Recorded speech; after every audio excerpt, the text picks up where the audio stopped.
هاقول لكم على فكرة مشروع من البيت، يعني هيكسبك دهب حرفيًا لو اشتغلتِ عليه كويس وبدأتِ في الموضوع واستمريتِ عليه. وأحلى حاجة كله حاجته يعني من البيت، لو اضطريتِ تجيبي حاجات فهتكون حاجات بسيطة جدًا ومش غالية، يعني 500 جنيه يعني يلمولك الليلة. ويعني هو من 500 ل1000 جنيه، يعني كمان 1000 دي لو انتي هتجيبي بزيادة قوي أو هتجيبي كميات كتير قوي، أو يعني يعني ايه، هتجيبي بقى حاجات للمشروع كتير يعني. بس هو يعني ال1000 جنيه دول هيبقوا كتير كمان على المشروع في بدايته يعني. فخلينا نبتدي الفكرة على طول. الفكرة دي هي فكرة ان انتي تعملي حنة في البيت، حنة للشعر. طبعا كلنا عارفين فوائد الحنة وعارفين هي قد ايه جميلة للشعر وقد ايه مفيدة للشعر، وبجد انا بالنسبة لي اكتر حاجة فعلا بتفرق في الشعر، غير الزيوت، غير اي حاجة ممكن تعمليها لشعرك، وبالذات بالذات في التطويل وفي توقيف التساقط. هي في التطويل رهيبة رهيبة ايا كان نوع الحنة ايه. فانا بحب جدا الحنة، فانا هقول لكم على بقى فكرة مشروع حنة تخدميها بقى، ان انت ايه، تخدمي الحنة، فبحيث ان الحنة بتاعتك تكون مميزة جدا جدا جدا، والكل يبقى يعني ايه، ياخدها منك وكده، غير اي حنة بتتباع برا في السوق. بس قبل ما ابتدي المشروع خليني انسب الفكرة دي لصاحبته عشان يبقى كل واحد ياخد حقه. يعني دي انا فكرة المشروع دي انا سمعها من واحدة اسمها سارة بيوتي على تيك توك. البنت دي يا جماعة هي كانت شغالة في الموضوع ده، وكانت بتقول فعلا انا يعني كسبت من وراه دهب بجد.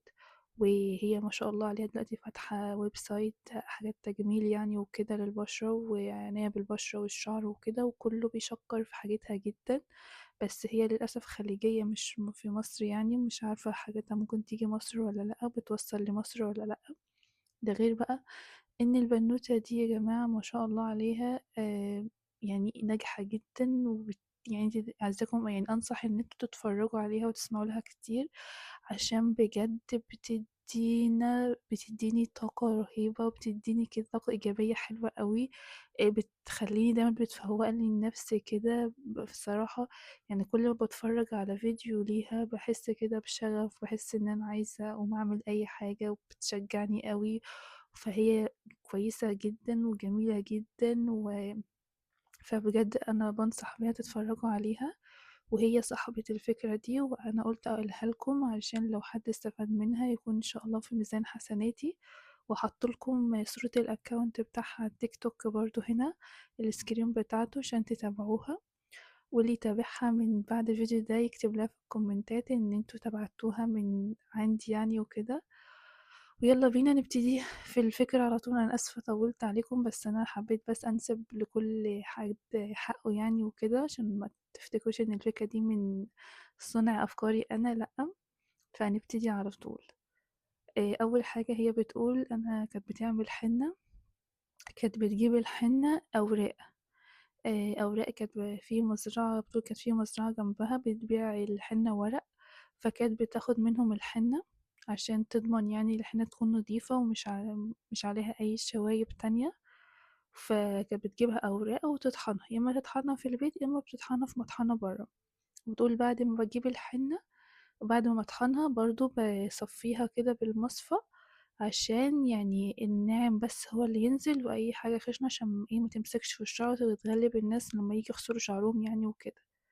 تاني حاجة بتقول بتضيف ليها، ودي اللي كانت بتنقل الحنة في حتة تانية خالص، الرز. كانت بتجيب رز وبرضو بتطحنه بره في مطحنة، وتجيبه البيت عندها وبرضه بتصفيه برضه يعني بتنخله كده عشان برضه الناعم ينزل، واللي هو ايه يعني في حاجات وكده، مش اللي هو في حاجات اللي هي الحتت اللي ممكن تمسك في الشعر ايه تفضل بره، عشان برضه الغسيل يسهل على الناس لما يجوا يستخدموا الحنة وكده.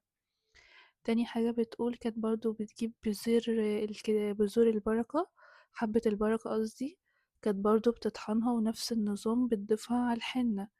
وبعد كده بتجيب بذور الشيا، بس دي كانت بتقول بحط منها حاجة بسيطة، وبرضه بتطحنها بتحطها على الحنة، فبتقلب كل ده على بعضه، وبعدين كانت بتضيف حاجة مش عارفة اسمها عشبة ايه كده، مش فاكراها، بس تقريبا العشبة دي مش في مصر. بس فهي بتقول يعني أغلب المكونات يعني بتاعتها اللي هي الحنة. بتطحن ورق حنة، أو لو انتي مش لازم تجيبي ورق حنة، لو انتي تعرفي حد عنده حنة بودر مضمونة ممكن تجيبيها منه يعني وكده. وتضيفي عليها رز مطحون، وتضيفي عليها حبة البركة مطحونة، وتضيفي عليها بذور شيا مطحونة برضو. وانا برضو يعني انا بقى دي بقى من عندي، يعني ممكن تجيبي كركديه وتطحنيه برضو وتضيفيها عليها لو عايزة لون احمر. او الشاي برضو خطير لتطويل الشعر ووقف التساقط وتكثيف الشعر.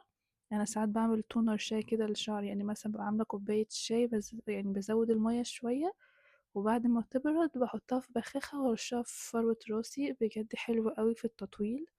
فممكن برضه تضيفي الشاي ليها شوية معلقة شاي كده، وتخلطي كل الخليط ده وتحطيه في أكياس وتبدأي تبيعيه.